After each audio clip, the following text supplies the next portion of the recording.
Learning to start a fire doesn't have to be complicated. This little solo stove is perfect for urban areas like where I am. See, I am in my own backyard.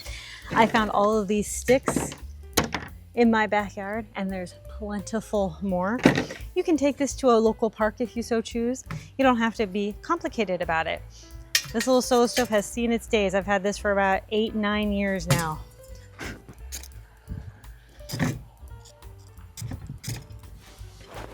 Texas moss. This is going to be perfect to get that fire going.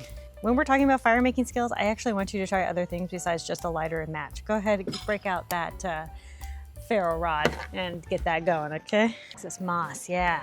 It's pretty smoky, but it's a really good fire starter. I'm gonna get that on there. I don't know if is the solo stove gonna hold this? Oh, it does. Okay, don't breathe, everybody. Your next skill should be practicing water purification. This has water in it in which I will be, making coffee with, but it is still going to be purification. Boiling water is one of the easiest ways because you don't need any tablets, you don't need any filters, anything. Boiling water is super easy. First, what you're gonna wanna do is actually filter it first. I'm using clean water and it's totally fine, but you wanna filter water first to get all the big particles out. You can even use something like if all you have is a cotton shirt, or you can use like any type of cotton. Make sure that the cotton bandana or whatever you're using has been washed first so that the chemicals or whatever else dyes don't come through you in your water. So filter that water first to get rid of the big particles, and then you're just going to start that fire like I just showed you earlier with your favorite fire starter and learn to boil water. This boiled water, it just so happens it's going to be for my delicious coffee. I just moved into this new house. My neighbors just have no idea. No idea who I am. I'm going to be doing a lot of these videos. I'm going to be like, who is this lady? What is she doing? They're gonna at least get some entertainment out of me. Your actionable tip should be to go out and start a fire. Whether it's at your local barbecue, you can build a first aid kit. Of course, you can build your own first aid kit, or you can buy a first aid kit if you so choose. In fact, I have a mix of both. I have first aid kits that I've purchased and first aid kits that I have made. You can have both. There's really no reason you can't. So your action today is to get together a list of items that you want in a first aid kit based on your skills and needs for you and your family.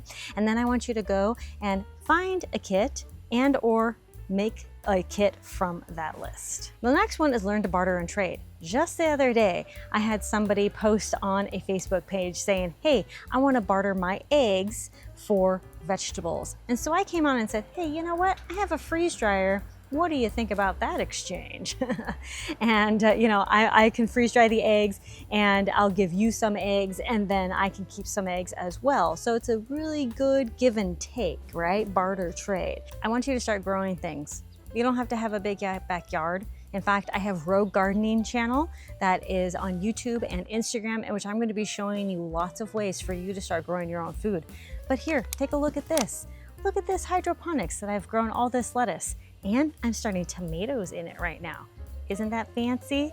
There's lots of ways to grow indoors and outdoors, on your windowsill, whatever. Oh no, fire's going out. Listen, I still want you to stock up on food, but you should also be learning to grow your own food because you're learning to grow as well as you're learning to stockpile. It's a variety of things. You're diversifying your food. It's not just one or the other. So this week, I want you to look into the options that are going to work for you in order to grow indoors or outdoors. Just grow some food. Navigate without GPS. Listen, I just moved to a brand new area. I moved completely across town, 30 minutes from where I used to live.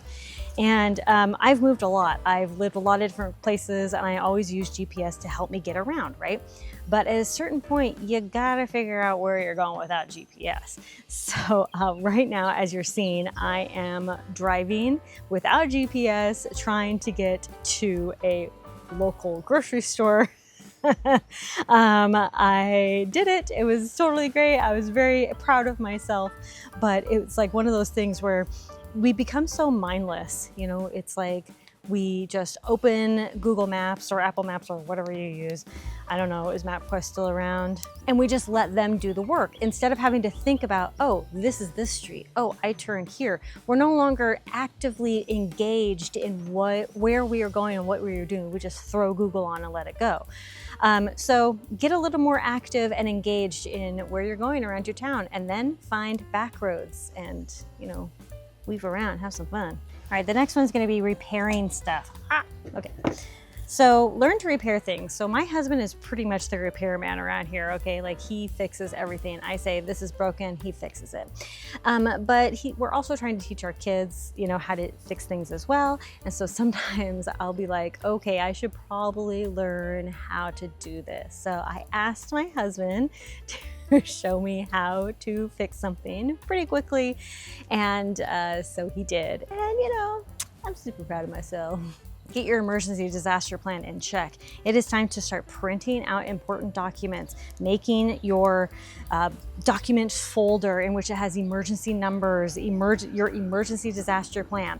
Listen, if you don't do anything this week, I want you to do this one thing. Go down to my free guide down below, and I want you to actually go and make your emergency disaster plan. Sit down with your family, take an hour or two, whatever it takes, and really get it going. Because if you're still confused about where you're gonna bug out to, when you're gonna bug out, why you would bug out, what you're gonna do during emergencies, if you have a blackout kit, what are emergency numbers? What about emergency routes?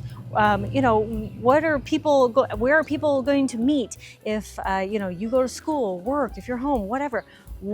These are the plans you're going to be figuring out. So go to my free guide and make your emergency disaster plan this week. You need to learn to cook outdoors. Listen, we don't need to be complicated about this. Just open up a can, get your fire or whatever heat source going, get it on, and go. Whether it's your solo stove or your Coleman stove that you use indoors, or even an alcohol stove, whatever you use, go ahead and break it out and just make a really simple meal. It doesn't have to be complicated. People build up preparedness as this really big, complicated thing. But the really truth about it is that a lot of it is time. You can come out and one day just build a fire. How long did all of this take me? I'd say this entire video, getting everything set up and doing everything, keeping the fire going, everything has probably taken me about 30 minutes.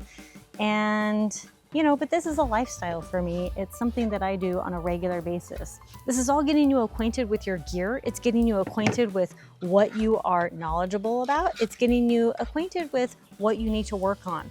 Also, even if you feel like you've mastered a skill, go ahead and keep doing that skill over and over and over again so that well, when the time comes during an emergency, disaster, SHTF, zombie apocalypse, whatever, you're gonna be prepared.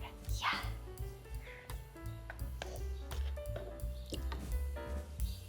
Get out there, enjoy the day. And remember, conquer tomorrow by preparing today.